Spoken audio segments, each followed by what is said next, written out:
Hi guys, welcome back to my channel. I hope you guys are doing well. I hope you guys are staying safe. It's been a while over here, but I'm back now. So today we're talking about how to avoid procrastination. I've been reading this book, Eat That Frog. I'll put a picture of the book right here. And this book taught me quite a lot about how to avoid procrastination, how to be more efficient. And today's video, I'm just going to share the lessons that I learned from Eat That Frog. Welcome. So, what is your frog? Your frog is your biggest, most important task.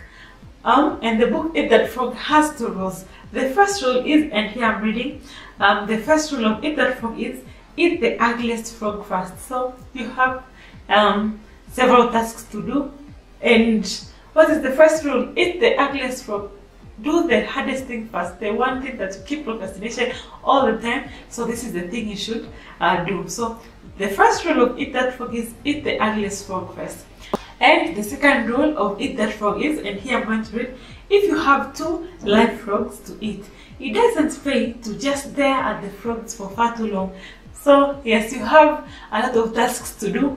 It doesn't really pay to just sit there and do nothing and just think about, okay, fine, I have tasks to do. No?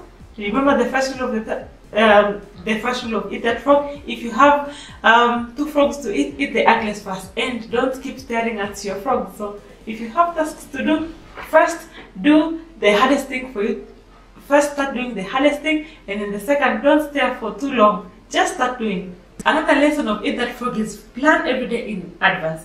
Every minute you spend planning can save you 5 or 10 minutes of execution. So plan your day in advance. So plan your day in advance. Every evening, just sit down and just start planning your day. Okay, what do I want to do?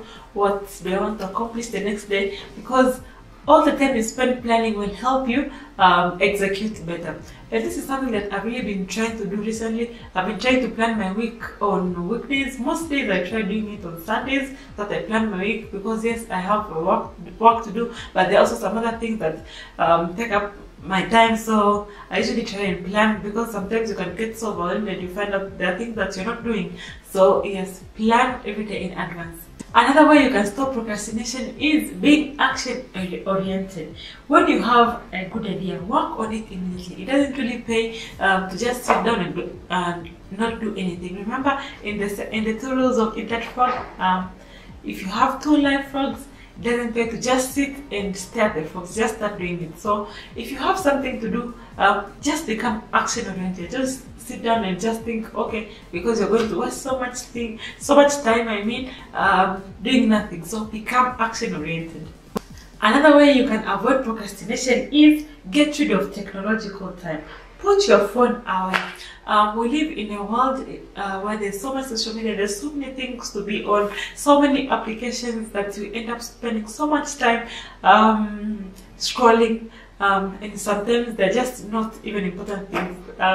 Sometimes I get my weekly report on how many hours per day I'm spending on social media, and I always get shocked. But it really helps to put our gadgets away. One thing I've been trying to do is, when I sit down for work, okay, I have designated area for working. When I sit down for work, I just try and put my phone away, so my phone will not be with me. So that it just avoids distractions. And of course, I might get a work-related call on my phone, then I'll have to stand and go and get my phone. But it really helps that it reduces the time I'll be on social media when I'm really supposed to be working. So get rid of technological time.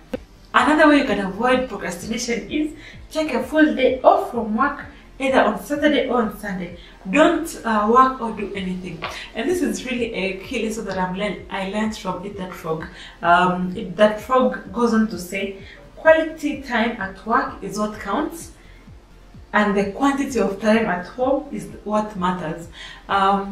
It says, work, work, work. If you waste your time at work, you will end up, your time will be taken away from members of your family.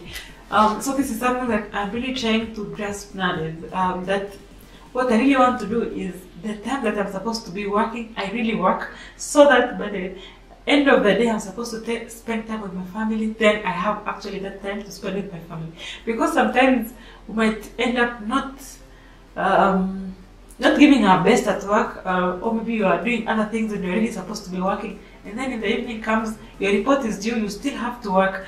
So Eat That Frog says that spend quality time at work, and because quantity time at home is what matters. And if you don't finish your work, you end up having to work when you're really supposed to be spending time with your family. So this is something that I really want to invest. Like, even now we work from home, but nowadays I'm really trying that, okay, work starts at 8, but I really try, if I can start my day maybe at 7:30, even better. If I can start my day at 7, so that I put in hours, so that by the time it's evening, all that I'm supposed to do, I've done. And I'm really trying to avoid distractions during work hours.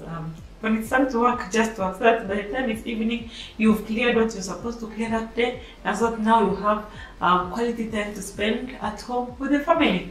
And the last lesson that I learned from Eat That Frog on how to avoid procrastination is set deadlines and sub-deadlines. So you have things to do, set deadlines for them. I have this to do, set deadlines, and make sure you work your way so that you can meet that deadline. Sometimes we have so much things to do and we don't plan well, we don't set deadlines, and you find that, okay, something that was supposed to take 1 day comes and takes 5 days, comes and takes 1 year. So yes, we have to set deadlines so that we are able to achieve our goals, so that we're able to meet our targets. So that's all, guys. Those are the lessons I've learned on how to avoid procrastination. Let me know in the comment section down below what other methods you guys are using in avoiding procrastination, so that we can all learn from each other.